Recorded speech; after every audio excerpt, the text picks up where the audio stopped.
The star, you see, has been our guide, creating this beautiful light as we ride.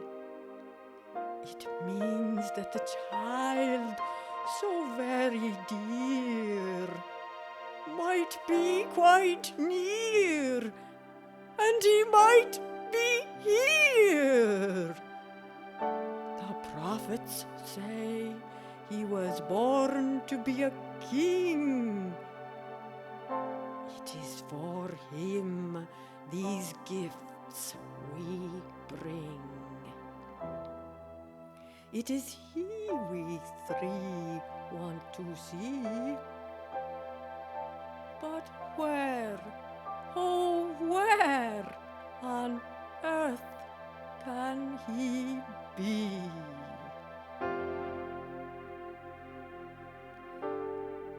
Yes, we're bringing him gifts. Gifts a new baby should not miss. Hardly the usual gifts tonight. Gifts that are precisely right. Befana was struck with wonder.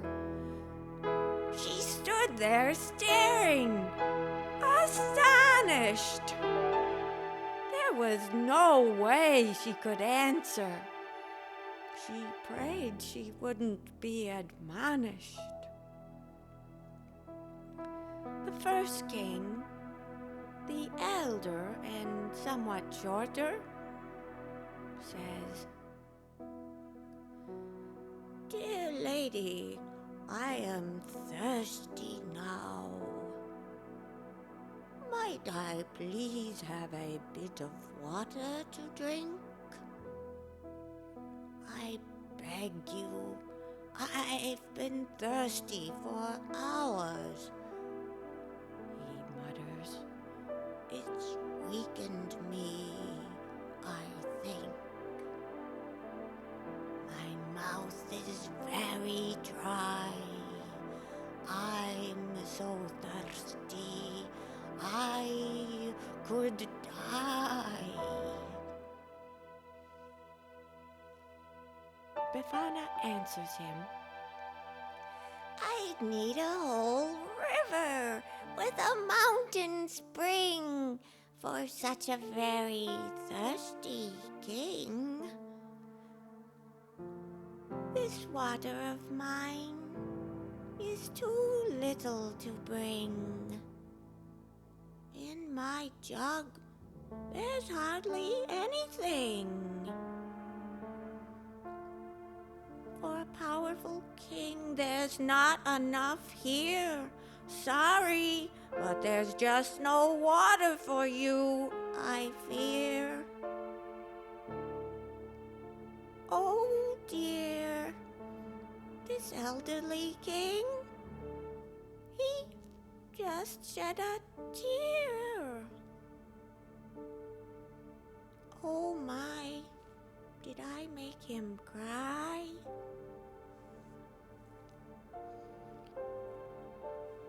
The second king, king number 2, who was medium-sized, it's true, asks Befana, "Dear lady, I'm so cold. If you only knew. Please, might I have a shawl to cover my shoulders? Just for a moment. The wind's gotten much colder." And Befana answers him, "This cloth, this rag, it's much too crude for an elegant king of such magnitude. A fine linen or soft wool I'd love to share." but I'm sorry. I've looked, and there's just nothing there. The third king, who was taller than them all, asks Befana, "Dear woman," and he bowed, "I am very hungry now. Please, might I have a little bread? For my hunger, I must be fed. Please, I've been hungry for hours now. Could you get me some bread? Somehow?" "My bread isn't enough for a noble king. There is hardly anything. Why, I'd need a giant mountain of bread for a king that's so hungry," the old woman said.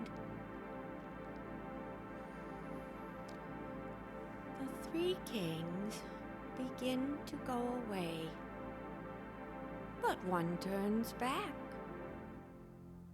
Oh my, what will he say? He stares at Befana intensely and invites her earnestly and eloquently. "Come, come to the infant. Come with us to the tiny one this very instant."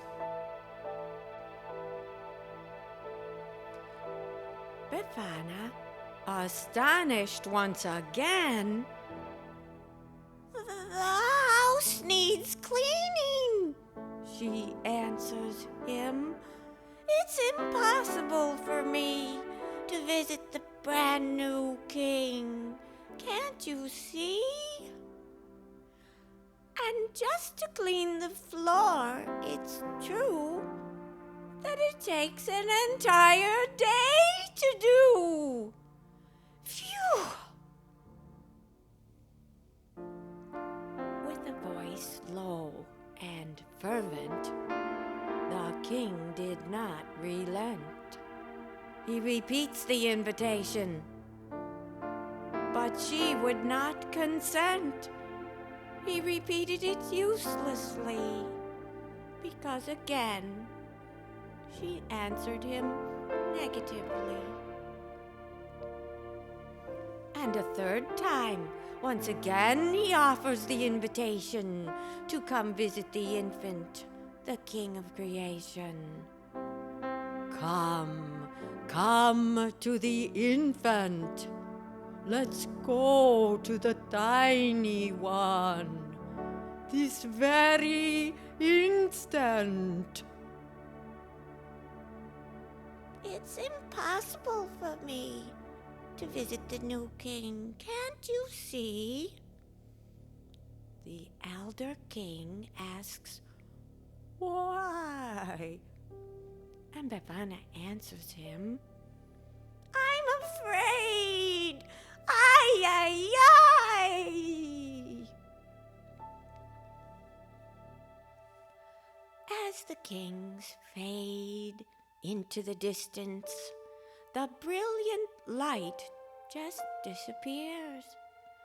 There was only darkness and all of her fears. Befana closes the door and wipes away her tears.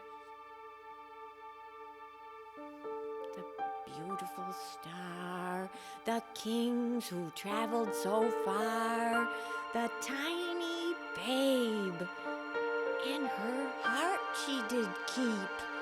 That is why she just couldn't sleep. She knew what she had seen. But what did it all mean? She she gets up from her bed on the floor, and with sad eyes, she stares at her door.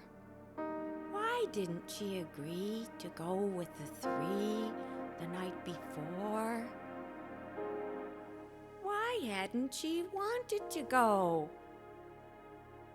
She was sweeping in the dark, and she didn't even know. With the first light of the sun, she knew what she must do. Reach the three kings and find the child together. It is true. It is them she must pursue. She packs in her sack 2 dry almonds for a snack, a pretty stone as a knick-knack, and a toy Papa made in Italy many years back. These little things, and she tightened her shawl, are better than bringing him nothing at all. And for the new mom, I will bring my broom. I will sweep each and every room. Their entire house will gleam, shinier than they've ever seen.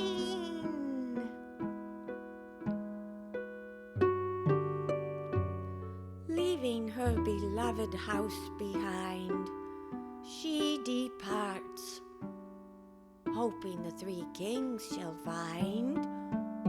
The trip is just beginning. She needs courage for this, and I'm not kidding.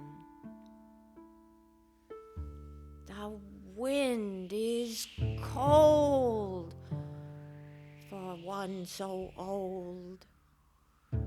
This trip is endless, filled with distress.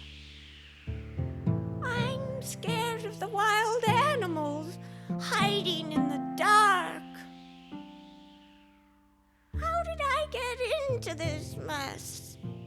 She was heard to remark. Soon Befana gets totally lost. She asks the passers-by if their paths have crossed. Have you seen the three kings?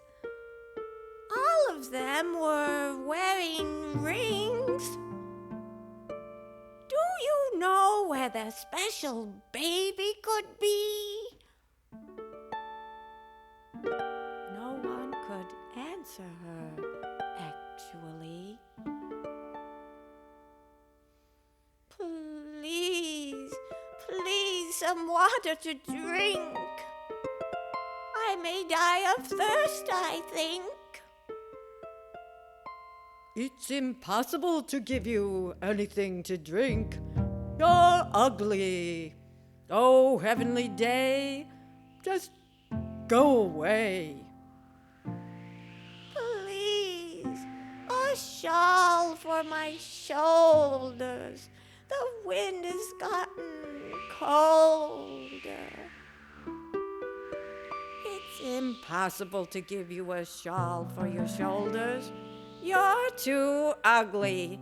Heavenly day, go away. Please, some bread because I'm starving, Befana said.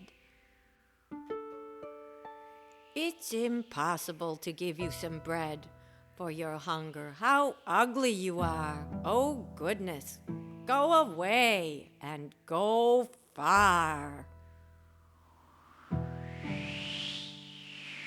And when her feet began to freeze, she started running to appease the pain and save her life.